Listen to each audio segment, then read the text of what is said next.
আসসালামু আলাইকুম প্রিয় দর্শক, সকলকে স্বাগত জানাই। গত 24 ঘন্টায় আলোচিত গেম খবরগুলো জানিয়ে দেব এই ভিডিওর মাধ্যমে। আপনি নিজে দেখছেন, একজনকে দেখাতে ভিডিওটি শেয়ার করবেন।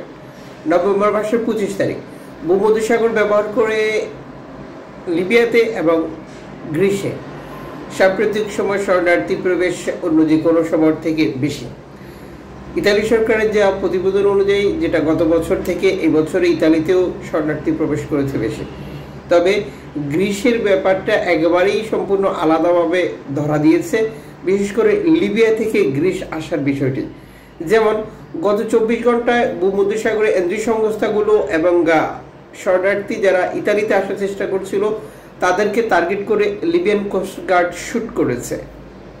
বহুবার এই ঘটনাটি ঘটিয়েছে তারা চলতি বছরে।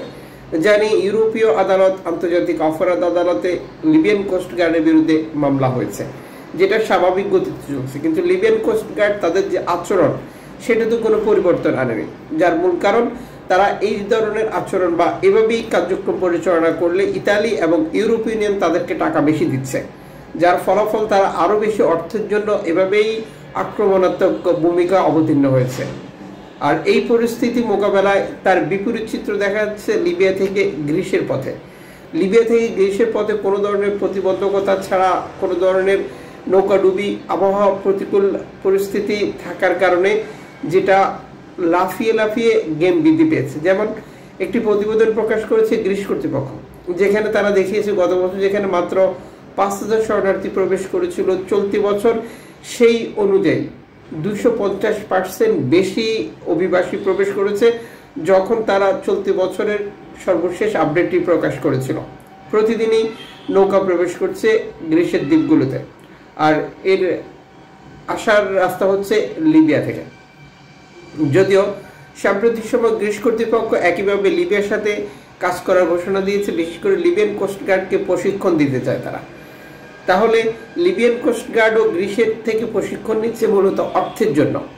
আর এই প্রসেসিং প্রক্রিয়াটি যদি কন্টিনিউ অব্যাহত থাকে, তাহলে এই অঞ্চলটিতে বর্তমানে যে পরিমাণে গেম হচ্ছে বা শরণার্থী গ্রিসের দ্বীপগুলোতে প্রবেশ করতে পারছে, হয়তো একটা সময়ের পর সেটা কমে যাবে। তবে এই অঞ্চলটি একটি নতুন ট্রানজিট পয়েন্ট বা ইউরোপ আসার জন্য রাস্তা হিসেবে এরই মধ্যে আন্তর্জাতিক বিভিন্ন এনজি সংস্থা আলোচনা রেখেছে। এভাবে যদি চলতে থাকে, হয়তো আগামী বছর পর্যন্ত এই অঞ্চলটিও নতুন রাস্তায় রূপ নেবে, যেটি ইউরোপে আসার জন্য। বিশেষ করে যেহেতু গ্রিসের একটি দ্বীপ, এখানে গ্রিস সরকারের ভূমিকা খুব একটা কাজ করে না। দ্বীপে শরণার্থী আসার পর এরপর তাদেরকে গ্রিসের মূল ভূখণ্ডে নিয়ে যেতে হয় গ্রিস কর্তৃপক্ষকে নিজেদের সুবিধার্থে। শরণার্থী এভাবে আসা অব্যাহত থাকলে যেটা ইতালি দ্বীপ ল্যাম্পেদুসার মতোই রূপান্তরিত বা পরিণত হবে বলে এই খাত বিশ্লেষকরা মনে করছে।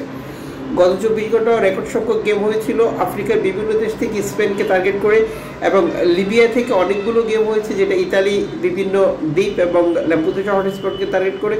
বর্তমান বেশ কয়েকটি এনজি সংস্থা ভূমধ্যসাগরে কাজ করছে শরণার্থী উদ্ধার করার জন্য, যাদেরকে উদ্ধার করার পর ইতালিতে পৌঁছে দেওয়া হবে।